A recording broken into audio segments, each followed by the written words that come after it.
Halo, assalamualaikum warahmatullahi wabarakatuh. Selamat sore ya buat teman-teman semuanya, khususnya yang selalu menantikan video-video terbaru atau updatean terbaru dari channel Selusi Hutang. Makasih ya buat teman-teman semuanya yang sudah mau mensupport, mendukung tentang channel ini, mungkin dari awal sampai detik ini ya. Alhamdulillah ini mengejar detik-detik 500.000 subscriber. Itu berkat dari dukungan dan supportan teman-teman semuanya. Ini menjadi kebanggaan tersendiri bagi saya dan teman-teman juga, kru-kru yang lainnya juga ya. Ini berkat dari supportan dan dukungan dari teman-teman, sehingga saya rasanya gimana ya gitu, rasa nggak percaya aja kok bisa gitu ya. Tapi ya karena izin yang maha kuasa dan dukungan dan supportan dari teman-teman juga ya, akhirnya channel ini bisa berkembang sampai detik ini. Dan saya berharap untuk kedepannya itu bisa lebih baik lagi, kami bisa menyajikan video-video yang benar-benar bisa membantu teman-teman semuanya. Dan kita akan pelajari nanti kira-kira ide-ide dari penonton kita itu yang seperti apa sih video-video yang mereka butuhkan ya. Jadi saya ucapkan terima kasih dan terima kasih banyak. Mudah-mudahan selalu berkembang ya, channel ini selalu meningkat subscribernya dan algoritmanya selalu berjalan kepada orang-orang yang benar-benar membutuhkan informasi seputaran pinjaman online ya. Oke, hari ini yang mau kita bahas itu, saya perhatikan di sini ya, sudah banyak laporan demi laporan yang masuk kepada Otoritas Jasa Keuangan, bahkan Asosiasi Fintech Pendanaan Indonesia. Seakan kita tidak mendapatkan jawaban di balik pertanyaan kita, atau mendapatkan solusi di balik masalah yang kita hadapi saat ini.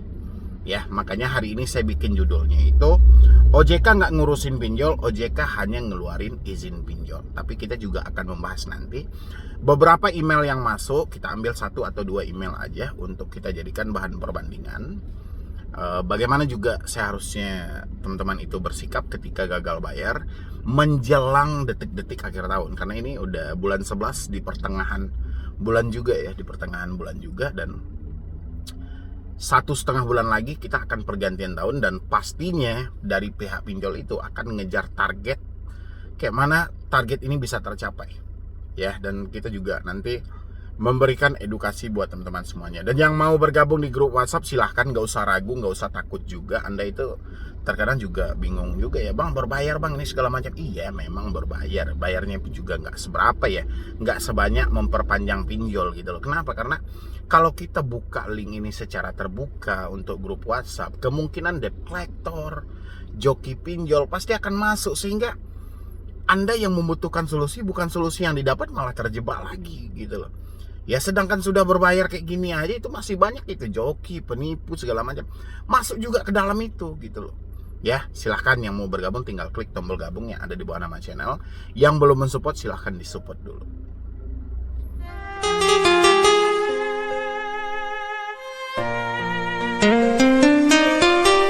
OJK nggak ngurusin pinjol, OJK hanya ngeluarin izin pinjol. Ini benar atau salah gitu loh ya. Silahkan isi di kolom komentar bagaimana menurut Anda sejauh ini gitu loh. Memang tadi pun saya juga sempat membahas atau membalas beberapa pertanyaan yang ada di snack video ya. Saya membalas gini, dia ngelaporin ke saya bahwa dia telah mencoba melaporkan ke OJK, tapi OJK-nya jawabnya siapa suruh ngutang gitu loh. Tapi saya tadi mempertanyakan, itu benar atau tidak lahirnya dari OJK? Benar nggak Anda mengadunya ke link OJK? Benar nggak Anda melapornya ke email ataupun WhatsApp yang telah disediakan OJK? Karena itu bahasa siapa suruh ngutang, itu bahasa preman banget, bukan bahasa dari Otoritas Jasa Keuangan. Biasanya OJK itu selalu menyampaikan silahkan diselesaikan secara internal, negosiasi, minta restrukturisasi, minta perpanjangan, minta keringanan bunga, bla bla segala macam. Tapi nggak pernah ada kata siapa suruh ngutang gitu loh.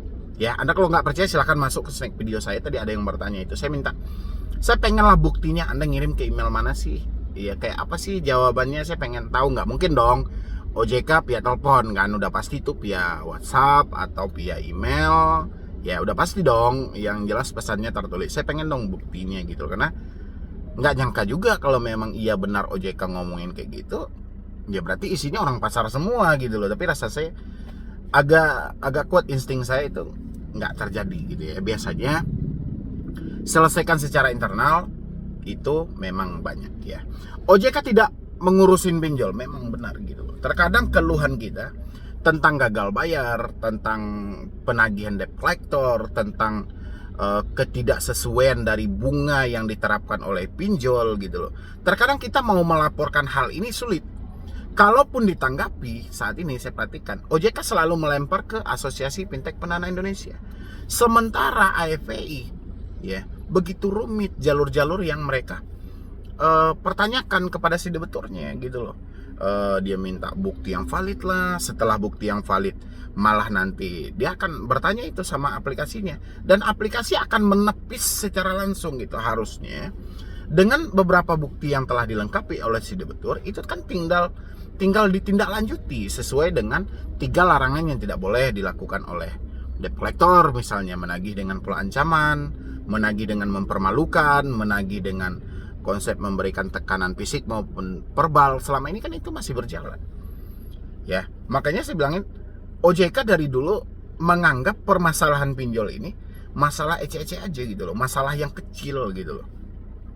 Padahal masalahnya besar banget, yang mengganggu perekonomian di kelas bawah saat ini umumnya tentang era digital saat ini ya. Mulai dari belanja secara online, terjebak di pay later, terjebak di fintech, terjebak di pinjol. Ini pengaruh dalam ekonomi ya. Tapi OJK nggak sadar dalam hal itu ya. OJK beranggapan sesuai dengan data yang ada, para pinjol dan fintech ini telah bermain sesuai dengan aturan. Tapi di lapangan faktanya tidak ada yang sesuai dengan aturan. Mulai dari penerapan bunga, iklan hanya tipulasi semata ya. Tahu watak orang Indonesia kayak mana, dan tahu di tengah kelumpuhan ekonomi ini seperti apa. Orang-orang pasti akan tergiur dengan yang namanya pinjaman ya. Sedangkan yang sudah berhutang aja itu masih banyak email sama saya, bang pinjam saya duit bang, saya mau bayar pinjol, nanti saya balikin sama abang. Kayak mana dia mau balikin sama saya yang perorangan, sedangkan ke perusahaan aja dia sulit bayar ya. Jadi itu memang salah satu kayak mana ya, karakter malas membaca dan memahami adalah karakter dari warga negara Indonesia gitu. Jadi pinjol ini memanfaatkan situasi yang seperti ini. Tapi lebih parah lagi, tidak ada solusi yang tepat dari otoritas jasa keuangan ketika terjadi permasalahan ya. Jadi seakan OJK ini ketika dihadapkan dengan pinjol akhirnya terserah gitu ya. Sehingga apa? Sehingga saat ini ya, saya mengedukasi teman-teman semuanya, tentukan jalur untuk menyelesaikan masalah Anda masing-masing. Dengan cara apa? Tidak sesuai dengan SOP, stop bayar. DC mengancam, hentikan pembayaran online. DC menekan Anda dengan jalur hukum, stop bayar. DC mau datang ke rumah dengan tindakan anarkis, hentikan pembayaran ya. Tapi apakah ini benar berhenti bang? Nggak berhenti juga. Orang itu sebenarnya berhenti bukan karena dari video saya. Berhentinya itu karena memang uang dia nggak ada. Selagi uang dia ada, dia pasti beranggapan utang ya bayar lah. Utang bayar itu memang benar, tapi sama pinjol tidak akan pernah selesai. Utang Anda, dia ingin mengambil keuntungan yang sebesar-besarnya sama diri Anda tanpa batas yang ada ya. Silakan, berapa banyak yang sudah kena tipu dari pinjol, yang jujur-jujur lah, jujur dalam pembayaran tapi pembayaran tidak masuk, telah melunasi tapi tidak lunas, telah mencicil tapi tidak berkurang. Isi di kolom komentar, dan pinjol mana aja banyak gitu loh. Belum lagi orang-orang yang memperpanjang ya, mencicil dengan konsep apa saya juga nggak tahu, nggak ada ngaruhnya dengan hutang gitu loh. Makanya saat ini sedangkan OJK aja yang menjadi tumpuan dasar ya, hampir semua dari perbankan yang ada di Indonesia itu tidak menggubris soal permasalahan pinjol ya. Dan akhirnya apa? Kita yang terjebak pinjol ini harus mencari solusi untuk mengeluarkan diri kita dari semua ini. Dengan cara apa bang? Ya kalau nggak mampu ya sudah, berhenti aja gitu loh. Tapi entah kenapa Anda malah mikirkan BI checking lah, mikirkan apa lagi, DC datang ke rumah, mikirkan apakah diproses hukum, mikirkan apakah di penjara, pokoknya banyak lagi ya. Padahal konsepnya itu aja gitu loh. Kalau nggak mampu ya sudah. Terus pikiran inilah yang kita benahi. Ngapain lagi pikiran kita akan terus memikirkan hal-hal ini kapan sih mereka datang ke rumah. Ada juga yang sudah dikunjungi DC, bang DC udah datang ke rumah saya, mungkin nggak minggu depan datang lagi, mungkin nggak sebulan depan datang lagi, atau mungkin nggak DC itu datang terus menerus. Ya soal itu yang Anda tanyakan kepada saya, alangkah baiknya Anda tanyakan ke pemilik pinjolnya. Karena DC itu datang sesuai perintah dari bosnya, gitu loh. Masalah kita itu bukan di situ, bukan ngurusin DC datang atau tidak. Masalah kita itu cuma satu, ada uang bayarkan, tidak ada uang ya sudah, gitu loh. Ya, jadi jangan tambah-tambah lagi beban. Makanya saya bilangin judulnya hari ini tepat nih. OJK nggak ngurusin soal masalah pinjol, OJK hanya ngurusin soal izin pinjol. Dan ngapain lagi Anda malah mikirin BI checking lah, mikirin apakah kita di blacklist, apakah kita masuk daftar hitam. OJK nggak ngurus masalah pinjol, ya. OJK cuma ngurus izin pinjol. Ya, paham nggak teman-teman semuanya gitu loh. Jadi kayak mana OJK mau memblacklist Anda, masuk Anda ke BI checking, sementara dia nggak ngurus masalah pinjol. Ya, dia tuh cuma membikin aturannya misalnya 0,4%, sudah mau diikutin atau tidak terserah. Ya, pinjol yang jangka panjang sekian persen, pinjol tidak boleh melakukan ini, pinjol harus tunduk dalam POJK ini. Mau dipatuhi atau tidak, ya OJK nggak ngurus lagi. Ya, makanya saya bilangin saat ini, ambil dan tentukan keputusan yang terbaik untuk menghadapi masalah Anda. Kalau mampu, selesaikan sesegera mungkin. Kalau nggak mampu, jangan pernah berpikir apakah DC datang ke rumah, apakah nama saya akan masuk BI checking, apakah saya akan diproses ke jalur hukum. Kalau pemikiran itu masih ada di dalam diri Anda hancur paling depan loh, gara-gara pinjol. Ya, kita berbicara faktanya aja. Faktanya apa saat ini? Resikonya apa saat ini? Sesuai dengan POJK, oke. Sementara OJK tidak ngurusin hal itu lagi, ya sudah, kita nggak perlu mikirkan itu. Yang penting hari ini ada uang bayarkan, tidak ada uang ya sudah. Ya, tinggal yang paling terparah ini mengkondisikan pemikiran kita. Karena menjelang akhir tahun, serangan untuk diri kita dari debt collector ini cukup luar biasa banget. Ya, pasti akan bertubi-tubi dengan pola-pola yang berbeda. Kenapa? Karena dia mau ngejar target untuk penutupan buku akhir tahun. Ya, ini buat teman-teman semuanya, tolong disimain, tolong dipakai dan dipraktekin lah gitu loh. Kalau bisa pertanyaan-pertanyaan, apakah DC datang ke rumah? Telat berapa lama dikunjungi? Apakah kita diproses ke jalur hukum? Apakah DC akan berulang kali datang ke rumah? Apakah saudara kita akan dihubungi? Apakah ini akan dihubungi? Saya rasa pertanyaan itu sudah saatnya kita kubur dalam-dalam ya. Yang harusnya kita pertanyakan ke diri kita hari ini adalah, sampai kapan saya harus seperti ini sementara uang saya nggak ada, saya takut keluar rumah, saya malas bekerja. Tanyakan ke diri Anda, sampai kapan? Ya, kalau sampai hari ini ketika Anda menonton video, berarti esok hari Anda sudah mulai beraktivitas tanpa ada lagi pertanyaan-pertanyaan yang seperti saya sampaikan tadi, ya, tidak ada lagi dalam pemikiran Anda. Oke, kali ini juga kita ada ini email, 2 email yang masuk, kita baca dulu ya di sini. Pagi Mas, perkenalkan saya terjerat pinjol, banyak yang udah gali lubang tutup lubang. Terakhir udah nggak kuat bayar pinjolnya, pay letter 20 jutaan, es pinjam 1 juta, kredipo 10 juta kurang, ada kami 4 juta kurang, kredit pintar 6 juta, EasyCash 14 juta. Yang baru galbay EasyCash 2 minggu, mohon bantuannya. Yang lain belum telat, rawatan semua, tapi udah nggak kuat bayar karena usaha sedang down. Saya kira dengan minjam di pinjol buat usaha bisa bantu kembangin usaha, ternyata malah bikin buntung, bunga yang besar malah diarahin. Dan mohon arahannya dan bantuannya. Oke. Ngutang untuk usaha, ya. Ngutang untuk kebutuhan produktif, ngutang untuk kebutuhan hidup, ngutang untuk kebutuhan konsumtif. Sekarang saya pertanyakan sama Anda, pinjol meminjamkan uangnya kepada Anda, tujuan mereka untuk apa? Tujuan mereka silahkan isi di kolom komentar. Pinjol meminjamkan uang mereka kepada Anda, tujuannya untuk apa? Ya, benar dia ingin membantu untuk perkembangan usaha Anda, atau pinjolnya ingin berusaha kepada diri Anda?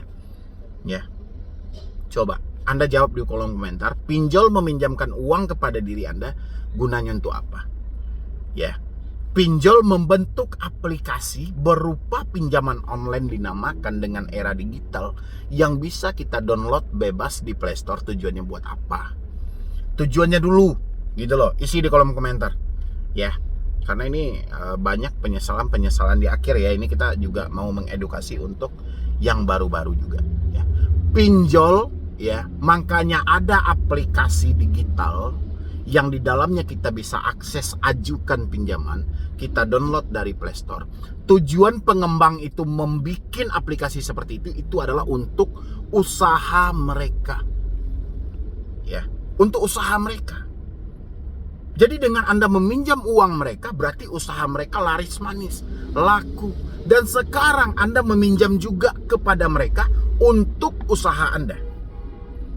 Ya, ini 2 kali lipat ini. Belum tentu usaha Anda akan berkembang, sementara Anda akan membayar uang kepada orang yang meminjamkan uang ini dengan bunga yang ada. Ya, karena dia usaha, dia mengharapkan untung juga. Ya, jadi hebatan mana usaha Anda daripada pinjol? Ya pasti hebatan pinjol. Ya, pinjol meminjamkan uangnya kepada Anda, tujuannya untuk untung timbal balik supaya usaha dia selalu lancar. Ya, Anda minjam uang pinjol, Anda belikan dagangan dengan berharap modal sekian bisa dijual sekian dengan keuntungan, tapi keuntungan tadi akan Anda serahkan kepada pinjolnya. Ya, kalau iya dagangan Anda ini lancar, kalau tidak, ansuran ini tetap selalu ada. Ya, disinilah orang-orang selalu kalah ketika memulai dan membuka satu usaha. Ya, bank meminjamkan duit kepada Anda itu apa tujuannya? Ya, udah pasti dong dia juga usaha, itu usaha. Ya, dia ingin untungnya, dia ingin labanya juga. Anda meminjam untuk kebutuhan produktif. Dengan Anda beli barang, nanti harga jual Anda akan mendapatkan untung. Keuntungan ini akan Anda sertakan untuk membayar cicilan Anda. Jadi Anda akan lama prosesnya. Kalaupun Anda akan sukses, lama prosesnya. Anda harus lengkapin dulu ini. Ya, soal hutang yang Anda bikin ini, Anda harus bayarkan dulu dengan bunganya. Karena bunganya itu adalah laba dari orang yang meminjamkan. Kalau Anda penjualan dari barang Anda yang melebihi dari modal yang ada, itu adalah laba dari diri Anda. Ya, makanya saya selalu ingatkan. Memang nggak ada yang bisa melarang Anda berhutang untuk kebutuhan usaha, nggak ada. Tapi pikirkan dengan matang. Orang yang memberikan pinjaman kepada Anda, dia memang usahanya adalah meminjamkan uang. Semakin banyak orang meminjam, semakin sukses usaha dia. Anda meminjam uang untuk kebutuhan usaha Anda. Belum tentu usaha Anda ini akan berkembang seperti usaha dari yang meminjamkan uang ini. Ya, itu dipikirkan matang-matang. Silahkan Anda cerna lagi ucapan saya seperti apa kalimat yang tepat supaya Anda bisa paham gitu. Intinya tidak ada satu usaha pun yang bisa menang melawan hutang sehebat apapun Anda mengendalikannya. Ya, pasti orang itu akan mengalami naik turun. Dan Anda naiknya entah kapan, turunnya sering. Ya, jadi kedepannya jangan ada lagi. Apalagi ini meminjam sama pinjol dengan bunga yang sangat besar, itu nggak akan terkejar. Sedangkan di bank aja masih banyak orang yang KO dengan bunganya yang sudah ditentukan sangatlah kecil. Kayak KUR itu, kredit usaha rakyat itu. Kan kecil bunganya, itu masih banyak orang yang kalah. Apalagi dengan pinjol yang bunganya cukup fantastis dan besar banget. Ya, ini dipikirkan gitu loh. Saya tahu semua Anda ini pengen nih, kalau bisa saya ini memberikan pinjaman kepada Anda yang nonton. Itu bahagia banget gitu loh. Ya, tapi kalau bisa jangan dibiasakan ngutang, apalagi untuk kebutuhan usaha. Ya, jangan dibiasakan. Jadi berapapun modal yang ada, coba putarkan dulu. Kita lihat dulu putaran dari usaha kita ini memang memungkinkan atau tidak dengan kita melakukan pinjaman modal. Nanti modal ini akan kita balikan dengan bunga-bunga yang ada. Makanya dipikirkan lebih matang. Ya, bayar karena usaha saya lagi down. Oke, saya kira dengan meminjam di pinjol buat usaha bisa membantu ngembang usaha, ternyata malah bikin buntung. Ya pasti dong, usaha tidak jalan, ansuran terus. Ya, makanya saya masih ingat itu kata dari Koro Sakti, ansuran itu pasti, rezeki ini misteri gitu. Kalau ansuran Anda pasti bayar setiap bulannya, tapi rezeki Anda belum tentu mendapatkan setiap bulannya. Ya, ada yang rezekinya segini sebulan, ada yang lebih, ada yang kurang, ada yang biasa-biasa saja. Ya, tapi ansuran tetap sebanyak itu sampai lunas. Ya, jadi ya sudah, kalau memang tidak mampu, nanti ketika Anda berkomunikasi dengan pihak debt collector atau pihak CS dari aplikasi, sampaikan keadaan Anda, ketidakmampuan Anda, ketidaksanggupan Anda. Kalau mereka mengerti, syukur, nanti Anda bisa pelan-pelan usahakan dan negosiasi nanti berapa yang diberikan keringanannya. Kalau mereka tidak bisa memberikan Anda toleransi ataupun keringanan, ya sudah, Anda tinggal terima resikonya. Resikonya yang paling terberat, nama masuk dalam skor kredit bermasalah. Ya, habis itu lagi ini ada, assalamualaikum Pak, bagaimana kalau misalnya pinjol nggak bayar sama sekali? Apakah dampaknya? Dampaknya Anda akan terjadi kesetresan yang terus menerus, terjadi kepanikan yang terus menerus. Habis itu Anda akan diteror, telepon tidak akan berhenti, Anda akan ditakut-takuti.